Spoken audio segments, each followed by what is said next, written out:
Assalamualaikum warahmatullahi wabarakatuh. Alhamdulillah. Alhamdulillahilladzi hadana li hadza ma kunna linahtadiya laula an hadana Allah. Asyhadu an la ilaha illallah wa asyhadu anna Muhammadan abduhu wa rasuluhu wa la nabiyya ba'da. Allahumma salli ala nabiyyikal Mustafa Muhammadin sallallahu alaihi wasallam wa ala alihi wa ashabihi ahli sidqi wal wafa, amma ba'd. Ya ayyuhal hadirun rahimakumullah, Bapak-bapak dan saudara-saudara sekalian yang dirahmati Allah Subhanahu wa taala. Alhamdulillah kita dipertemukan kembali oleh Allah Subhanahu wa taala dalam kesempatan ini untuk kita bersama-sama menunaikan kewajiban kita, baik kewajiban salat maupun kewajiban kita dalam tafaqquh fiddin. Dan kita masih melanjutkan kajian kita, yaitu kajian halal haram kontemporer. Dalam kesempatan kita kali ini kita akan membahas tentang status hukum konsumsi produk fermentasi dalam Islam. Rahmati Allah Subhanahu wa taala, produk-produk fermentasi ini banyak dikembangkan di era global sekarang ini, di mana tren yang dibawa adalah berkaitan dengan produk makanan tradisional yang memang ini banyak mengalami lonjakan popularitas di skala internasional.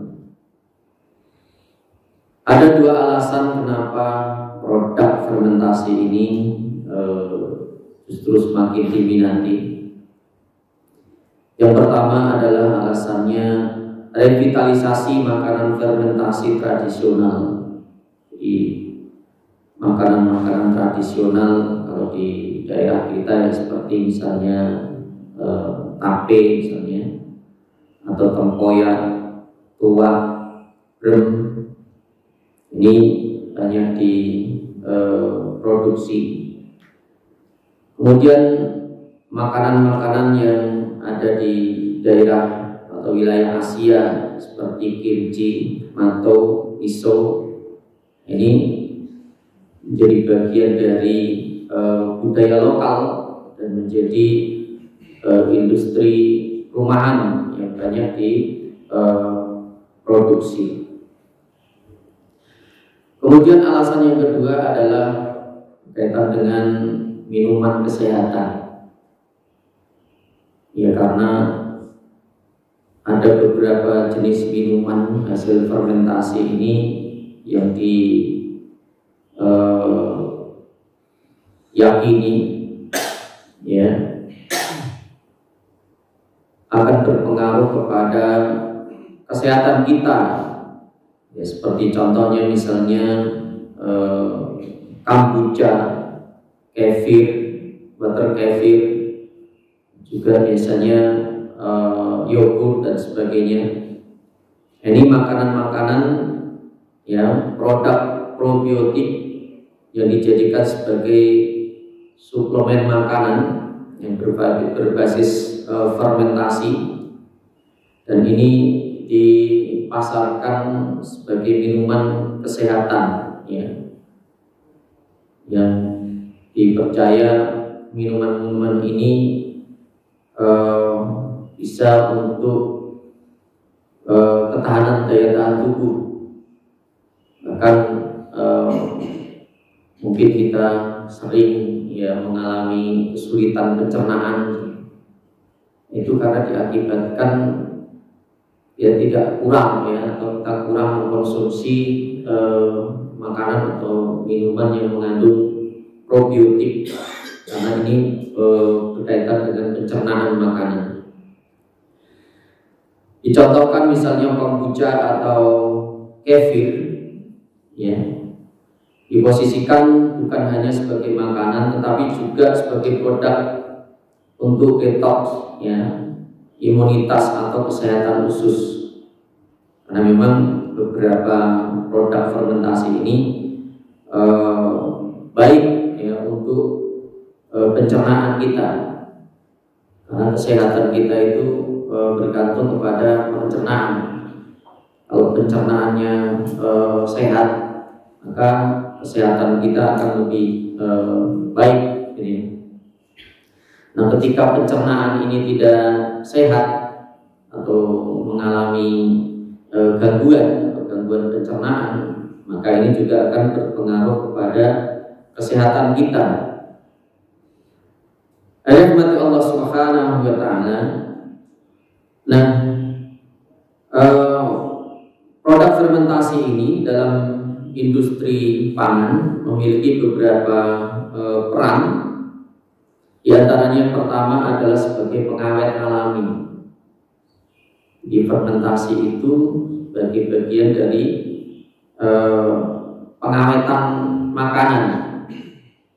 Karena fermentasi itu yang mempertahankan daya tahan produk pangan sehingga tidak cepat rusak, atau memperpanjang umur simpan tanpa bergantung kepada pendingin atau pengawet kimia.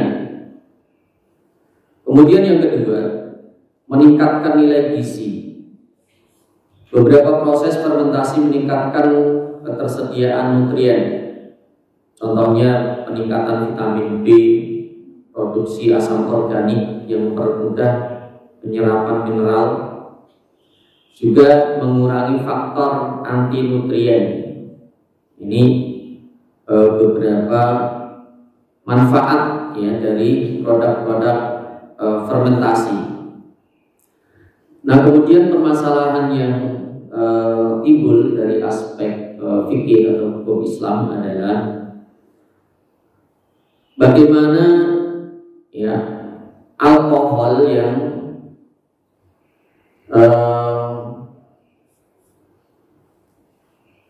muncul dari proses fermentasi itu.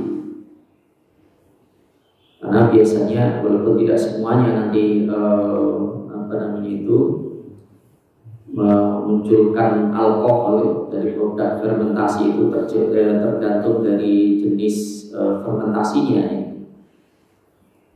Ya, jadi kalau fermentasinya itu menghasilkan produk alkohol, misalnya tape itu kan produk lokal yang sering kita konsumsi. Ya, tape itu kalau dibiarkan semakin lama, maka alkoholnya akan semakin banyak, semakin meningkat, semakin tinggi. Ya, jadi airnya atau cairannya itu semakin banyak. Karena memang ada beberapa tape, jenis tape itu, tape ketan misalnya, semakin lama airnya semakin banyak. Jadi istilahnya ada bir beras ya. Jadi sengaja dibuat, jadi untuk diambil itunya, ya airnya itu untuk dijadikan minuman. Ya, padahal tape itu termasuk tinggi kadar alkoholnya. Nah, kira-kira boleh nggak itu? Ya, kalau itu dijadikan minuman. Atau misalnya jus tape itu jadi jus ya. Terutama tadi yang terbuat dari beras itu biasanya kadar airnya lebih banyak dan rasanya juga lebih manis. Jadi yang menjadi problem hukum fikihnya adalah kadar alkoholnya ini. Rahmati Allah Subhanahu wa Ta'ala.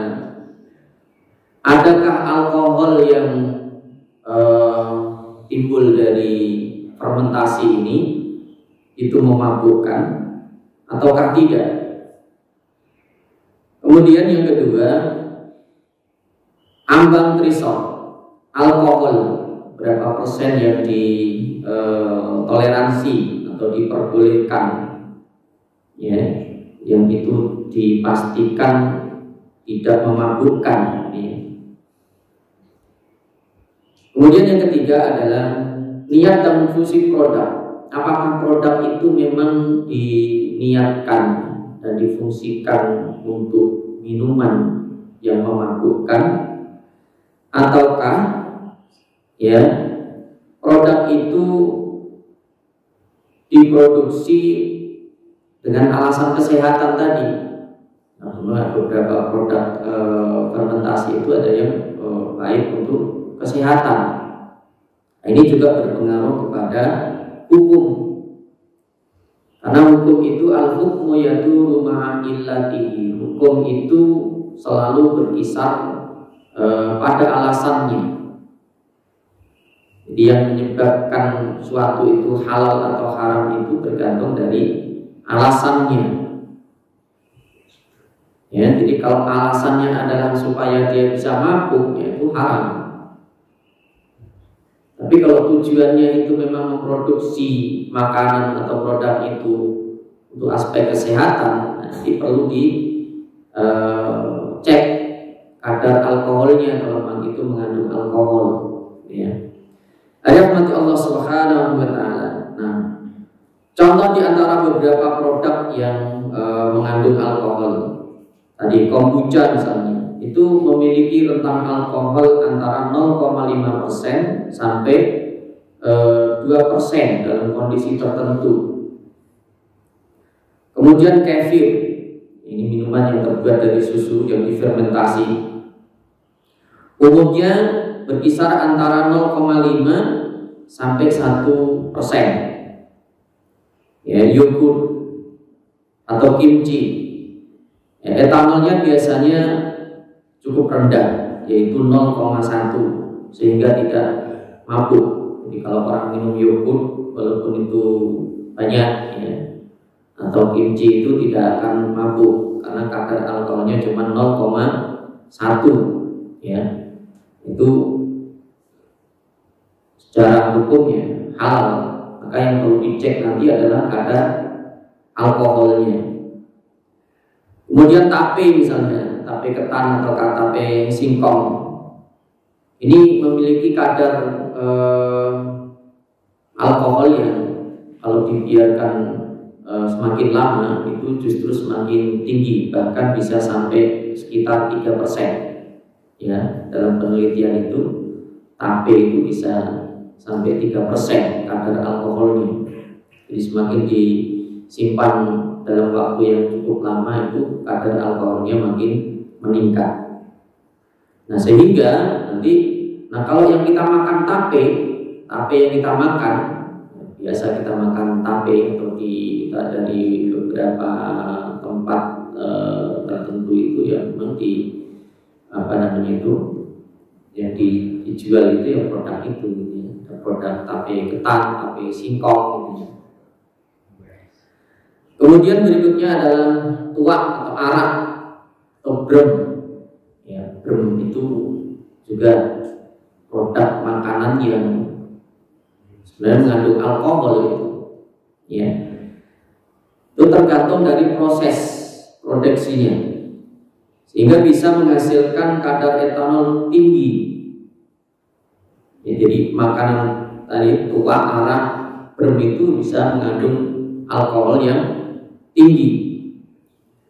Ayat mati Allah Subhanahu wa Ta'ala, maka ketika kita mengkonsumsi ya produk-produk hasil fermentasi ini harus kita benar-benar perhatikan. Ya, karena nanti dalam proses sertifikasi halal itu juga produk-produk fermentasi ini termasuk produk yang perlu dicermati. Ya, tergantung tadi apakah itu mengandung kadar alkohol, kira-kira berapa persen kadar alkoholnya itu. Ayat mati Allah Subhanahu wa Ta'ala, sehingga produk ini juga memang membutuhkan pemeriksaan dengan menggunakan alat ya, atau laborat. Nah, untuk produk ini juga perlu ya sebelum kita konsumsi, kalau kita tidak tahu kadarnya, kalau Kalau kita teliti sendiri kan pasti kesulitan, menyulitkan kita. Maka ini perlu nanti ada pelabelan juga. Kira-kira kadar produk itu mengandung berapa persen alkohol, ya. Dan juga nanti melibatkan lembaga sertifikasi yang dia memiliki otoritas untuk menentukan apakah produk itu termasuk halal atau haram. Kemudian yang keempat berkaitan dengan maqasidus syariah. Jadi kita perlu memperhatikan produk itu dari aspek tujuan syariatnya. Ya, jadi tujuan syariat, maqasidus syariah yang berkaitan dengan produk-produk itu. Yang pertama ada yang berkaitan dengan hifdul akal, menjaga akal, karena produk-produk yang mengandung alkohol itu kalau terlalu banyak tadi kadar alkoholnya itu bisa mengganggu akal kita, yang itu bertentangan dengan maqasidus syariah, di mana syariat itu menjaga akal manusia.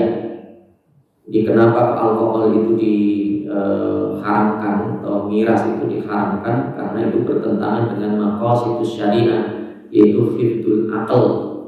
Jadi akal ini kan menjadi sesuatu yang sangat bernilai bagi manusia, sesuatu yang dijaga oleh agama, sehingga tidak boleh dirusak ya, dengan makanan tadi. Selama itu membahayakan akal, ya hukumnya haram. Gitu. Ayat mati Allah Subhanahu wa Ta'ala. Kemudian berkaitan dengan hifdun nafas. Hifdun nafas itu kaitannya nanti dengan kesehatan. Kira-kira itu merusak kesehatan apa tidak? Kalau itu membahayakan atau merusak kesehatan, maka hukumnya adalah haram. Ini maka perlu dipastikan ya produk-produk fermentasi ini memang bermanfaat yang pertama, kemudian yang kedua tidak berkaitan dengan dia bertentangan dengan maqasidus syariah, yaitu hifdul akal. Ayat mati Allah Subhanahu wa Ta'ala. Apa itu fermentasi? Jadi fermentasi itu kan kalau dalam ilmu biologi itu ada istilah fermentasi, ada istilah pembusukan. Kalau pembusukan itu berarti makanan atau sesuatu itu berubah, ya, dan berubahnya bukan menjadi baik, tapi berubahnya merusak, gitu ya. Terjadi pembusukan, membahayakan. Kalau fermentasi ini pengaruhnya pembusukan sebenarnya, tapi dia pembusukannya ke arah kebaikan, gitu ya. Sehingga fermentasi ini tadi menghasilkan produk-produk yang justru bisa juga kualitasnya malah semakin baik. Ayat mati Allah Subhanahu wa Ta'ala. Nah, di antara definisinya adalah bahwa fermentasi itu adalah proses biokimia di mana mikroorganisme seperti ragi, bakteri, asam laktat, kapang mengubah substrat organik yang umumnya adalah karbohidrat atau gula atau pati menjadi produk akhir yang berbeda, ya, sehingga di situ nanti jadi ini proses kimiawi, termasuk proses kimiawi, sehingga di situ nanti bisa mengandung asam organik, etanol, CO2, asam asetat, gas, enzim dan lainnya. Jadi fermentasi ini termasuk perubahan kimiawi, ya. Nah, di mana perubahan kimiawi itu nanti dilihat produk akhirnya. Apakah produk akhirnya itu berbahaya atau tidak, mengandung alkohol atau tidak. Nah, di situ kalau mengandung alkohol, kadar alkoholnya berapa persen, sehingga itu nanti berakibat kepada hukum syariahnya. Ayat mati Allah Subhanahu wa Ta'ala.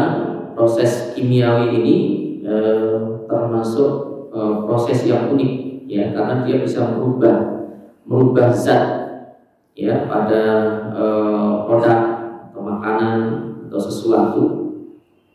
sehingga zat itu bisa berubah menjadi bermanfaat, bisa juga berubah menjadi berbahaya. Nah, termasuk khamr tadi, ya, produk fermentasi ini, ya, dari produk yang halal bisa menjadi haram, bisa menjadi halal lagi. Ya, dicontohkan anggur khamr itu kan asalnya tadi dari buah anggur atau kurma atau minuman yang mengandung gula itu, kemudian difermentasi berubah, ya, kandungannya sehingga mengandung alkohol, dan itu hukumnya haram. Ketika nanti dia mengalami proses kimiawi lagi sehingga berubah menjadi cuka, sehingga unsur-unsurnya itu berubah dan tidak membahayakan, maka itu hukumnya menjadi halal lagi, ya. Proses kimiawi ini termasuk proses yang bisa merubah unsur-unsur dalam suatu produk, ya. Rahmati Allah Subhanahu wa ta'ala.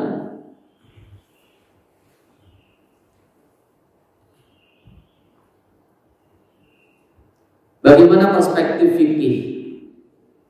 Ya. Apakah hasil fermentasi ini otomatis dihukumi khamr ataukah bukan? Dalam fikih klasik dan kontemporer disebutkan bahwa tidak otomatis bahwa setiap hasil fermentasi itu dihukumi haram atau dihukumi sebagai khamr. Itu keputusannya adalah alasan yang ada pada produk itu. Apakah produk itu memabukkan atau muskir atau tidak? Jadi lihat alasan hukumnya. Jadi walaupun produk itu mengandung alkohol, ya, karena beberapa makanan itu, durian itu juga mengandung alkohol, terutama buah yang matang itu, ya, dia mengandung alkohol juga. Kalau kita cek, kalau kita lihat itu, kalau kita tes pakai alat pengetes alkohol itu juga, itu mengandung alkohol juga. Terutama tape tadi, tape itu bisa juga kadar alkoholnya tinggi dia, ya. Rahmati Allah Subhanahu wa ta'ala. Nah, ada beberapa kaidah yang digunakan dalam fikih itu sebelum kita menetapkan apakah itu halal atau haram. Yang pertama tadi adalah illatul hukum, alasannya, ya, apakah alasan hukumnya itu ada atau tidak. Kalau alasan hukumnya produk fermentasi itu apakah itu memabukkan atau tidak, ya, karena al-hukmu yaduru ma'a illatihi wujudan wa adam. Karena hukum itu selalu terikat dengan alasan hukumnya ini. Jadi kalau dia ada maka hukumnya ada, kalau tidak ada maka hukumnya tidak ada.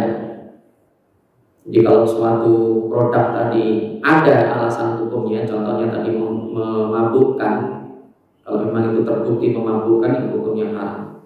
Tapi kalau tidak memabukkan, kalau kita contohkan tadi khamr itu memabukkan maka haram. Ketika berubah menjadi cuka dan tidak memabukkan maka itu menjadi halal, ya. Namanya illatul hukum.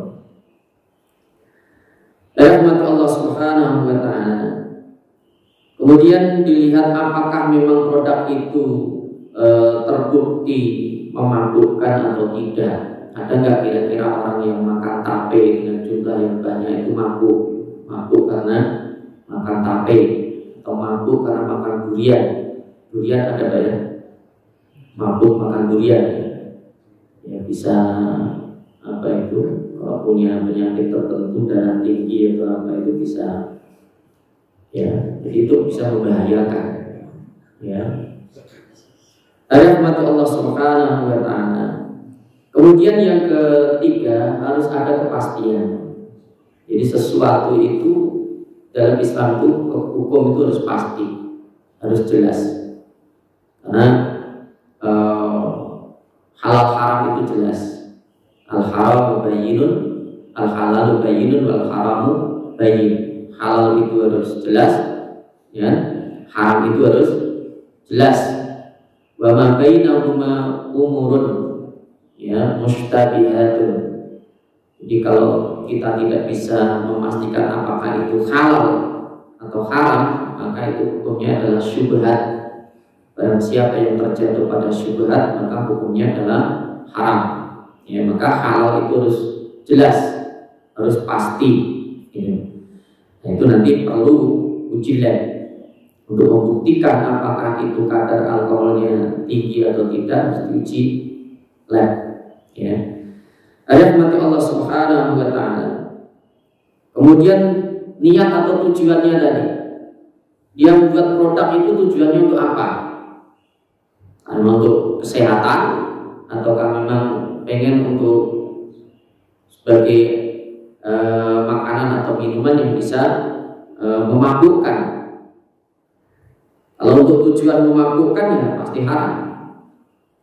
Jadi dia membuat produk tujuannya supaya dia bisa digunakan untuk mabuk, nah, itu hukumnya haram. Ayat mati Allah Subhanahu wa ta'ala.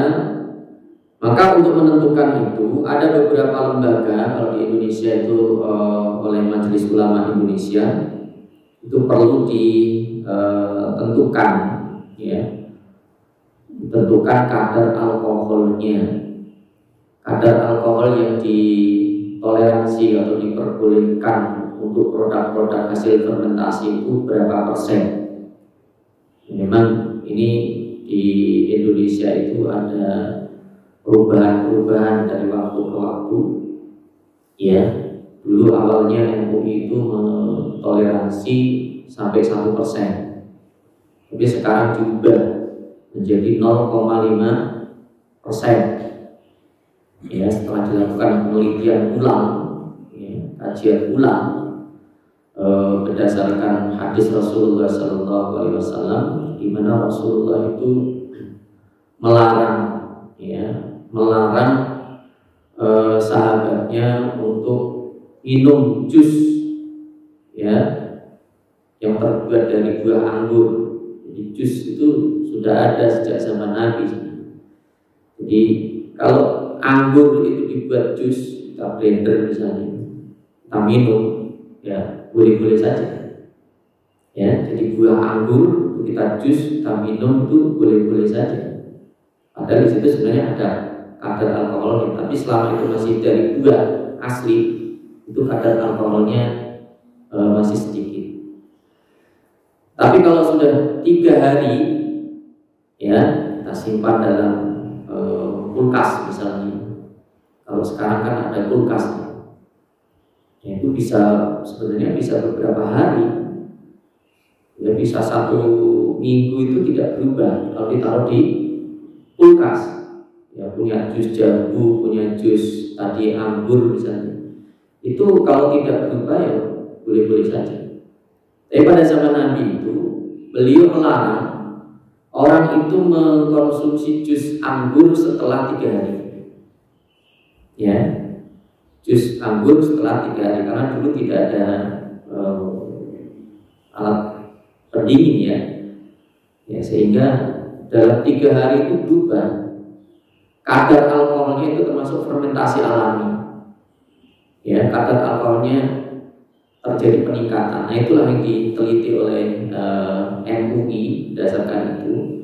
Ya, ada pengujian atau penelitian kenapa Nabi itu melarang, ya, sahabatnya mengkonsumsi anggur atau jus anggur itu setelah 3 hari.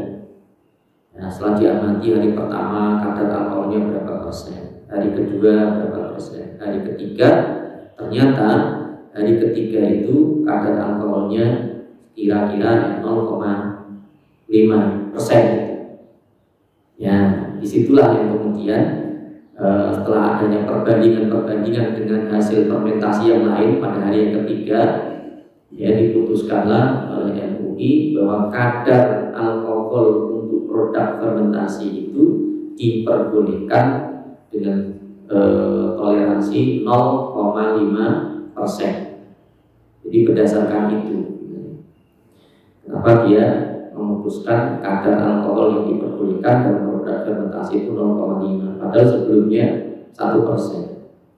Ya, ayat Allah Subhanahu wa ta'ala. Nah, dikategorikan yang bisa memabukkan atau tidak memabukkan.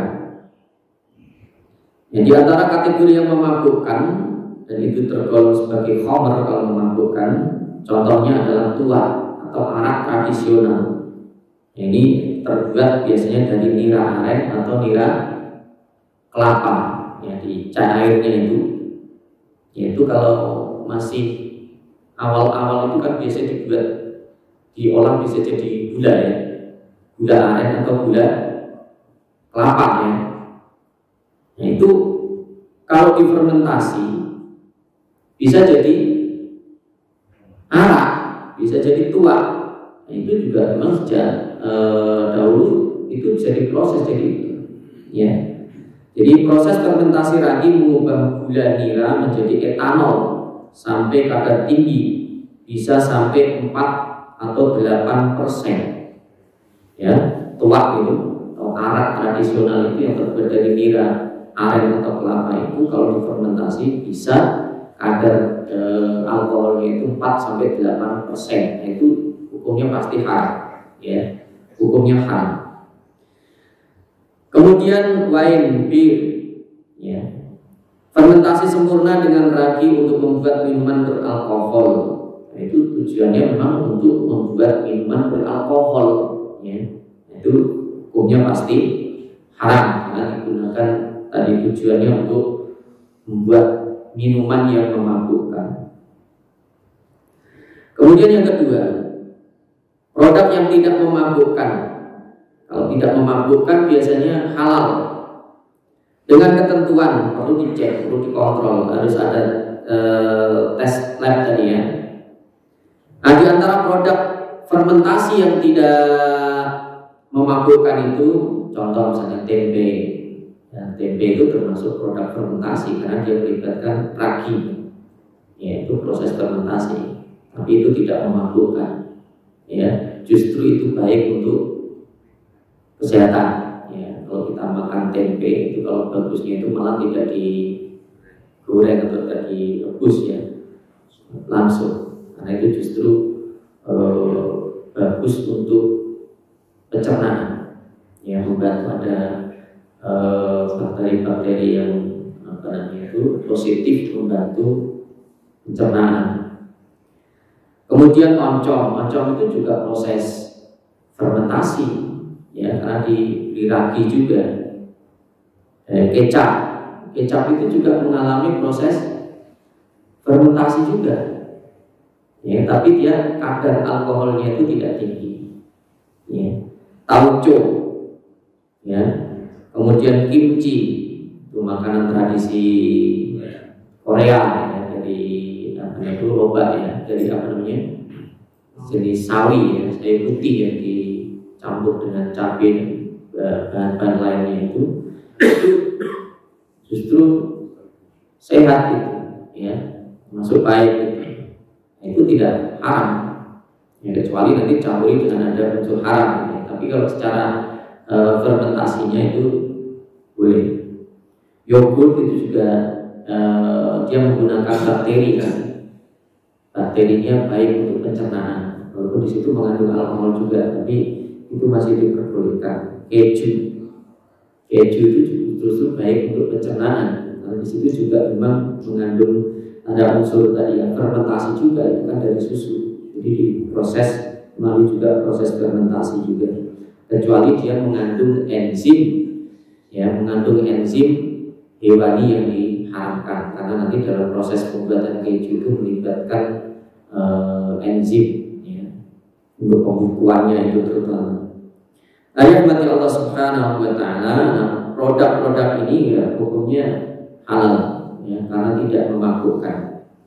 Kemudian kombucha komersial, ya, jika diverifikasi oleh uji laboratorium dan menunjukkan etanol di bawah ambang, maka itu diperbolehkan. Tapi kalau dia melebihi ambang yang ditoleransi, maka itu hukumnya bisa menjadi haram, ya. Ayat mati Allah Subhanahu wa Ta'ala. Kemudian tadi produk tape, ya, tape ini bisa hasilnya nanti bisa halal, bisa haram.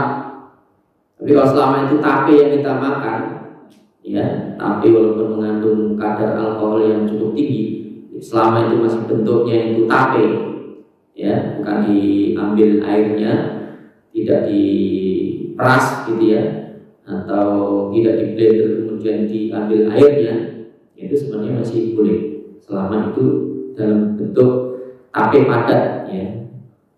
Walaupun itu ada cairan-cairannya itu boleh, ya. Namun jika air tape, ya, tapenya itu diambil airnya, yang itu bisa berpotensi mengandung kadar alkohol yang tinggi, bisa sampai 3%, dan itu bisa memabukkan, maka itu hukumnya bisa menjadi haram. Ya, oke, dan hati-hati, jangan sampai nanti kita bikin tape, tapi yang kita ingin konsumsi adalah airnya. Justru airnya itu yang enak, ini ya. Airnya itu yang enak. Ayat mati Allah Subhanahu wa Ta'ala.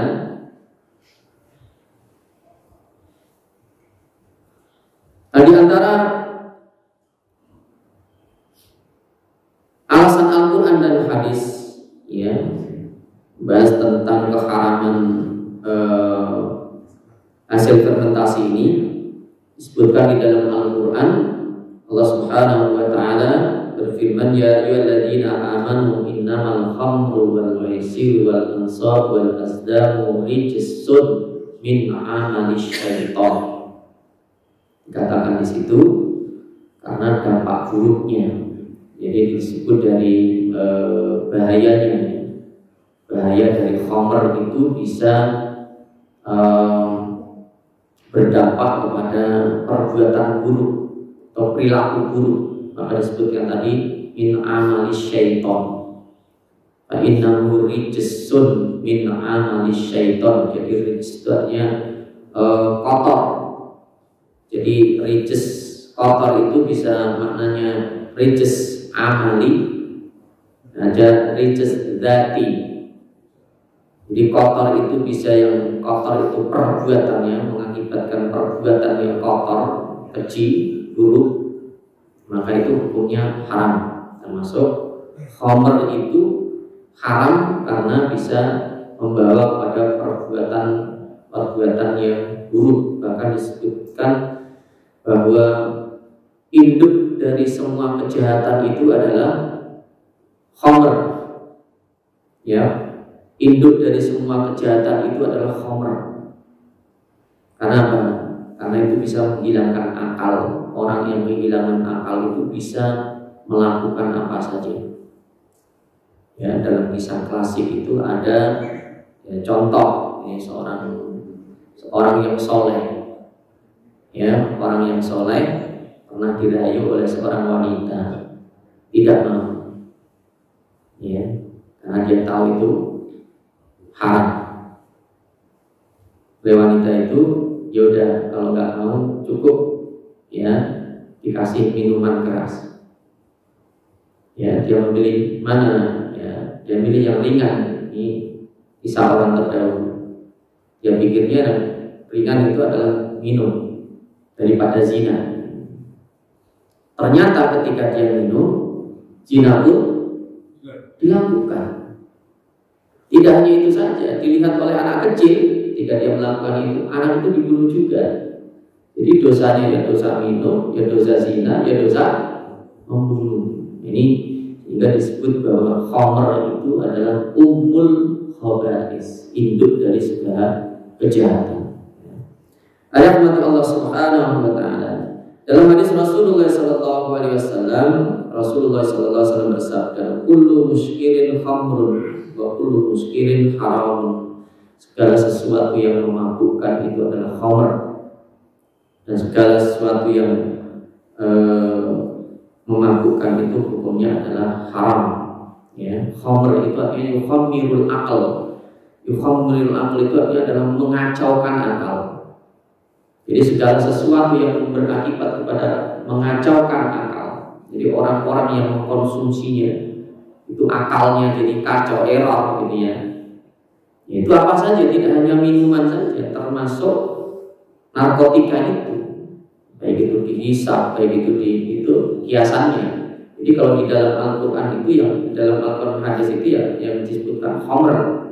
Tapi dalam hadis ini menguatkan bahwa segala sesuatu yang bisa mengakibatkan kekacauan pada akal itu hukumnya adalah haram. Termasuk bahkan sekarang itu banyak digunakan dalam rokok elektrik ya. Itu juga setelah diteliti ternyata itu mengandung bahan-bahan yang bisa membuat orang itu fly, ya, itu termasuk membahayakan juga. Itu juga hukumnya haram ya, karena tujuannya untuk menjaga akal tadi. Jadi selama itu menghilangkan akal maka hukumnya adalah haram. Nah dalam hadis juga disebutkan ma askara kasiru faqaliluhu haram. Sesuatu yang banyaknya itu membuat orang mabuk atau kehilangan akal atau kesadaran, maka sedikitnya pun hukumnya adalah haram. Ya, jangan sampai nanti akal sedikit kan nggak mabuk, tetap ya, walaupun itu sedikit, kalau banyaknya itu bisa mengibatkan orang mabuk, maka itu hukumnya haram. Ya, maka dalam hadis disebutkan barang siapa yang dia mengkonsumsi minuman keras atau yang memabukkan, meskipun dia tidak mabuk, ya akibatnya ibadahnya tidak diterima selama 7 hari. Kalau dia tidak mabuk, ya. Kalau dia mabuk, ibadahnya tidak diterima selama 40 hari. Ini ancaman, karena tujuannya adalah untuk menjauhkan orang dari jadi berkaitan dengan sesuatu yang diharamkan. Ayat Allah Subhanahu wa taala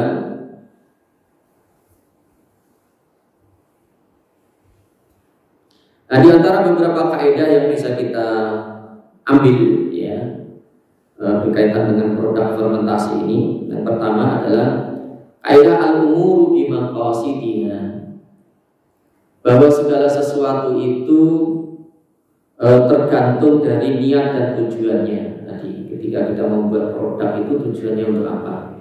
Apakah memang yang dicari adalah kebaikannya, untuk kesehatannya, ataukah tujuannya tadi untuk mabuk gitu ya? Kalau tujuannya untuk mabuk berarti haram. Sehingga makanan-makanan yang diproduksi melalui proses fermentasi itu, selama dia tidak memabukkan karena tujuannya bukan itu, maka hukumnya biasanya halal. Jadi produk-produk fermentasi yang memang tujuannya bukan untuk dibuat mabuk, itu hukumnya adalah halal. Termasuk tadi tape. Tape itu pada dasarnya tujuannya bukan ditujukan untuk minuman ya, tapi makanan. Ayat Allah Subhanahu wa taala. Kemudian yang kedua, al-yaqinu la yazulu bisyak. Jadi untuk produk fermentasi ini harus dipastikan, jangan sampai ada keraguan ini halal atau haram. Halal atau haram. Ya, maka harus ditentukan tadi, dipastikan apakah di situ kadar alkoholnya itu ya sampai lebih dari 0,5%. Kalau lebih dari itu maka sebaiknya dihindari, terutama kalau untuk produk minuman. Ya, produk minuman. Kalau dia masih bentuk makanan itu diperbolehkan. Ya, kalau makanan itu masih diperbolehkan. Ya, termasuk brem ya. Brem itu kalau dalam bentuk cair itu nggak boleh. Tapi kalau dia sudah dipadatkan kering jadi makanan yang kita makan itu boleh. Ya, karena sudah tidak mengandung alkoholnya, ya. Jadi kalau dia masih dalam bentuk cair atau minuman itu hukumnya haram. Kemudian yang berikutnya adalah kaidah satu zara'i, menutup pintu menuju haram. Ya, menutup pintu menuju haram. Jadi ada beberapa terutama ya kadang yang membuat orang bingung itu istilah. Ya, pernah kemarin kami ada minuman yang sebenarnya itu halal, tapi namanya nama contoh nabit itu saudaranya khamr sebenarnya. Iya, nabit itu saudaranya khamr. Tapi dibuat produk minuman yang sebenarnya minumannya halal, gitu ya. Tapi dibuat nama dengan nama itu membuat orang bingung. Yang membuat orang bingung. Namanya juga berkaitan dengan produk apa saja. Kalau dia menggunakan istilah-istilah yang haram, walaupun itu sebenarnya halal, itu kan tidak diperbolehkan. Kenapa? Karena membuat orang itu bingung. Nah ini kaitannya nanti satu dzara'i. Satu dzara'i itu adalah menutup pintu menuju haram. Ya. Jadi walaupun produknya aslinya halal, kalau itu menggunakan istilah-istilah haram, itu tidak boleh. Maka jalan itu harus ditutup, memang harus tutup. Nah ini produknya halal kok nggak boleh. Misalnya istilah-istilah apa? Rawon setan, bir ketok, itu boleh Pak. Itu istilah namanya bir, tapi itu sudah menjadi istilah budaya dan itu tidak memabukkan. Ya, itu tidak memabukkan, itu boleh. Nanti kalau diganti malah orang bingung, itu produk apa itu? Kan gitu. Biasanya udah tahu kan, bir tetap itu mereka udah masyarakat udah tahu bir tetap itu ya tidak memabukkan. Ya walaupun namanya bir gitu ya. Tapi nanti kalau namanya diganti jadi apa gitu, orang malah nggak tahu itu apa itu. Ya, itu ya orang masyarakat malah bingung. Ya, jadi kalau yang di istilah-istilah yang di dalam masyarakat itu sudah menjadi budaya dan itu dipastikan halal, itu boleh-boleh saja. Ya, jadi istilah-istilah ekstrim tadi yang mengacu kepada sesuatu yang haram, padahal itu halal, itu tidak diperbolehkan. Alasannya satu dzara'i, menutup jalan haram. Jadi misalnya ada makanan, ya rasa babi, padahal sebenarnya tidak terbuat dari babi, itu nggak boleh. Alasan tadi satu menutup jalan menuju haram itu, ya itu harus dilakukan. Ini satu dzara'i dalam kaidah fikihnya itu. Ya, jadi tidak boleh rawon setan, apalagi itu Pak. Bakso tuyul. Itu sambal apa biasanya? Itu juga nggak boleh. Ya, karena tadi orang bingung menghilangkan keraguan. Jadi harus yang halal itu harus jelas. Gitu kan? Yang haram harus jelas. Jangan dibuat samar-samar. Ada lagi misalnya minuman zero alkohol, bir zero alkohol. Iya, bir bintang zero alkohol. Nah, itu zero alkohol maksudnya apa? Apakah minumannya itu asalnya beralkohol, kemudian dihilangkan alkoholnya sehingga menjadi zero alkohol? Yaitu hukumnya haram. Jadi kalau minuman yang beralkohol, dulunya minuman beralkohol, ya kan? Karena alkohol itu kan bisa dihilangkan.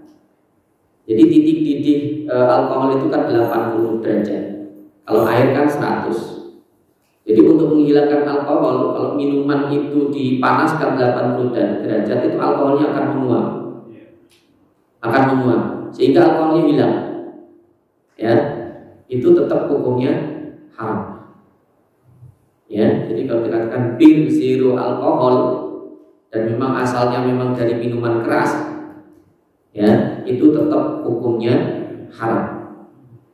Ya, bahkan termasuk alkohol kan itu bisa dipisahkan tadi. Ya, alkohol dari hasil pemisahan minuman beralkohol, khamr, itu alkoholnya juga nggak boleh dipakai. Ya, para ulama UI mengatakan itu termasuk najis. Jadi alkohol itu bisa dikelompokkan menjadi dua. Ada alkohol dari proses fermentasi tadi itu, ya, dari minuman keras. Itu kalau alkoholnya diambil, dipakai itu nggak boleh. Menurut UI itu hukumnya haram. Ya, tapi kalau alkohol murni, ya, alkohol yang bukan berasal dari minuman itu boleh dipakai dengan ketentuan tadi, ya, kadarnya tidak boleh lebih dari 0,5%, ya, termasuk kalau kita pakai untuk hand sanitasi itu, ya, itu kan mengandung alkohol juga itu, ya, itu boleh.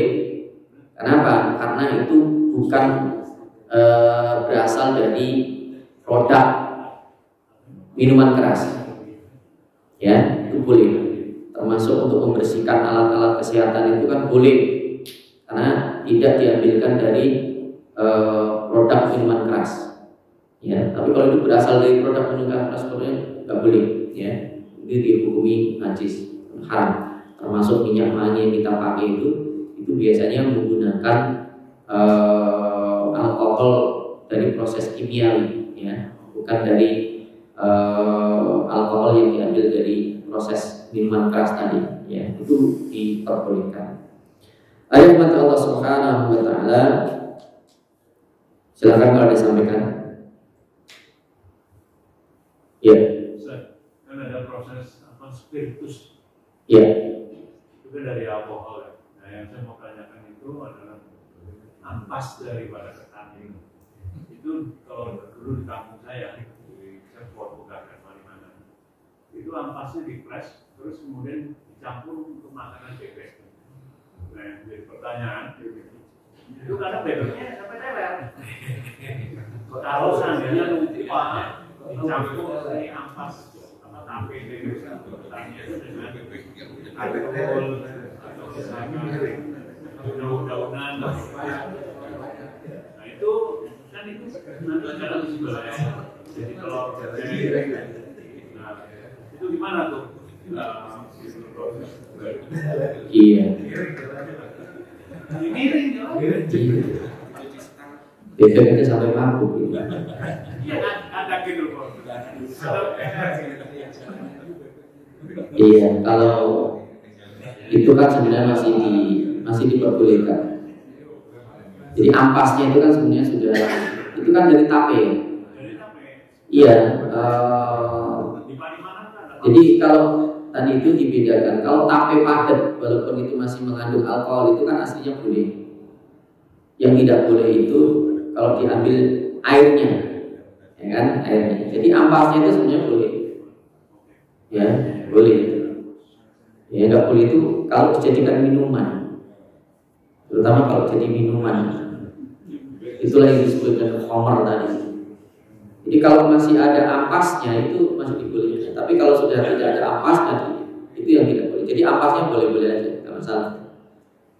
Boleh, ampasnya boleh. Kalau jadi telur apa termasuk haram atau enggak? Karena itu proses kimiawi, Pak. Jadi nanti di dalam termasuk proses kimiawi itu kan proses yang ada dalam pencernaan kita, ya. Kecuali memang berubah, ya. Yang dulu pernah kita bahas itu jalala itu hewan pemakan kotoran. Karena kotorannya itu berpengaruh kepada dagingnya, susunya, ya, itu tidak boleh. Karena itu dikhawatirkan membahayakan. Tapi kalau proses kimiawi termasuk tadi itu, ya, itu tidak sampai ke sana. Kalau kita lihat misalnya susu itu kan asalnya dari apa? Darah. Iya, susu itu dia asalnya dari darah. Jadi itu ketika menjadi tidak membahayakan, gitu ya, susu itu malah baik gitu. Kalau dalam bentuk darah haram, tapi kalau dia berubah jadi susu, nah itu hukumnya halal. Ya, jadi itu termasuk proses perubahan secara kimiawi. Ya sama aja kalau kita tanam tanaman buah, ya, kita tanam jambu, kita kasih pupuknya itu pupuk kandang, boleh nggak itu?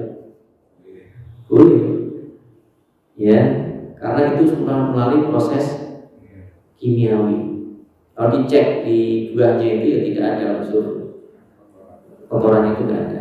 gitu ya, karena ada proses kimiawi tadi, ya, sehingga itu tidak ada unsur-unsur yang haram. Jadi proses kimiawi itu salah satu yang bisa merubah sesuatu yang baik jadi haram, sesuatu yang haram bisa jadi halal ketika terjadi proses kimiawi.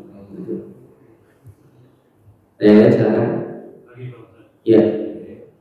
Membedakan antara keracunan dengan mabuk dalam proses makan timbul atau katal. Dulu kan ada orang ceritanya orang makan katal, itu kan fermentasi. Nah kan nggak tahu takarannya kan, atau keracunan, atau ya kalau mabuk sih ya, saya nggak pernah dengar ya. Tapi kalau keracunan itu kaitannya dengan hal haram ini kan? Iya, timbul itu dari gaplek ya. Iya, sama katal.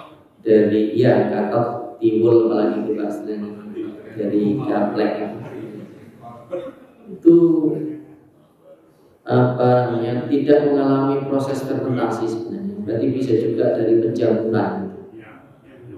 Jadi begitu dijemur, jemur itu kadang ada yang gaplek itu ada jamur-jamurnya juga. Warnanya hitam. Ya, jadi itu bisa mengakibatkan keracunan. Tapi kalau tidak ya biasanya nggak aman-aman. Tapi selama ini kita lihat walaupun ada jamur-jamurnya seperti itu nggak berbahaya. Karena banyak di daerah-daerah itu justru malah yang warnanya agak hitam itu biasanya lebih enak rasanya. Ya, biasanya lebih enak tuh. Ya. Itu kan termasuk makanan tradisional. Jarang paling sekarang ya. Keracunan haram Pak. Iya. Itu kenapa kok bisa jadi sesuatu yang alasannya adalah segala sesuatu yang membahayakan itu hukumnya haram. Membahayakan tadi loh jiwa, membahayakan kesehatan, yaitu kan hukumnya haram. Bisa juga yang tadi itu ada keracunan. Kok bisa keracunan itu bahannya dari apa? Bahannya yang sudah kadaluarsa, ya kan? Atau memang ada sengaja yang kita kan nggak tahu, karena itu kalau dikaitkan dengan istilahnya tadi politik apalagi ya, sengaja orang ingin menjatuhkan dan sebagainya bisa juga kan? Ya. Tapi kalau memang ya harusnya makanan itu yang sehat, karena tujuannya kan kesehatan, gitu kan? Ya kan? Tujuannya untuk meningkatkan gitu ya kesehatan anak ya, dan makanan yang bergizi kan itu. Jadi jangan sampai itu yang membahayakan. Jadi itu perlu juga ya, hati-hati juga. Marus. Kalau marus haram Pak, karena itu darah. Iya. Meskipun dikeringkan, termasuk apapun produk yang berasal dari darah, yaitu haram. Ada yang bilang filter rokok itu ada yang terbuat dari darah, ya kan? Itu kan kering, itu hukumnya juga haram. Ya kalau basah jadinya najis, dan gitu. Jadi yang berasal dari, bahkan ketika itu digunakan untuk media tumbuh bakteri, jadi bakteri itu kan bisa dibiarkan. Jadi antaranya dibiarkan di unsur yang mengandung darah, ya. Apalagi kalau darahnya darah babi, ya. Itu nggak boleh. Ya. Dalam kasus misalnya penyedap rasa Ajinomoto itu dulu, itu kan yang bermasalah bukan bahan penyedapnya itu, tapi prosesnya melibatkan bakteri, namanya bakteri Bactozoiton. Itu dia dibiarkan menggunakan itu tadi bahan yang berasal dari babi, intinya haram. Ini termasuk darah itu, ya. Jadi darah, bangkai babi atau apa tadi itu alkohol itu titik kritis yang memang perlu diwaspadai. Ya. Jadi selamat itu memang harus benar-benar ditelusuri Pak. Ya. Yang paling susah dalam produk-produk makanan minuman itu kan ketertelusuran. Ini bahan ini asalnya dari apa? Ya. Sehingga dari awal sampai akhir itu kita mengkonsumsi itu kita jangan sampai ini kan roti itu halal, belum tentu. Ya, bahan-bahannya ini harus dipastikan asalnya dari apa. Ya, kalau sekarang wah masya Allah banyak terjadi kejahatan misalnya di produk itu kan banyak ya. Yang kasus apa itu yang di Solo itu orang udah mengkonsumsi sekian puluh tahun ternyata nasi goreng kita makan nasi goreng tadi. Pernah nggak kita tanya apakah di situ pakai alkohol atau enggak? Angciu, ya itu bisa juga banyak nasi goreng rasanya kok enak, baunya sedap, bisa juga pakai itu. Ya, hati-hati jangan kita hanya mengejar enaknya saja. Itu banyak yang menggunakan. Jadi fungsinya alkohol itu diantaranya untuk menguatkan aroma rasa dan aroma. Jadi pakai itu rasanya lebih enak, lebih nikmat. Ini harus hati-hati juga. Ya, kita nggak pernah tanya itu yang dituangkan itu apa. Ya, ya. Ini harus hati-hati. Maka lebih aman ya tadi kalau sudah ada label halalnya tetap bikin sendiri yang kita pastikan halal itu aman. Apalagi produk-produk sekarang itu kita jangan asal beli, ya, jangan asal beli. Kalau memang sudah ada pasti, maka itu kepati tadi harus dipastikan memang sudah berlabel halal, karena itu sudah ada prosesnya, ada standarnya. Ada yang lain? Supaya baik kita tutup dengan doa kafaratul majelis. Subhanakallahumma bihamdika asyhadu an la ilaha illa anta astaghfiruka wa atubu ilaik. Assalamualaikum warahmatullahi wabarakatuh.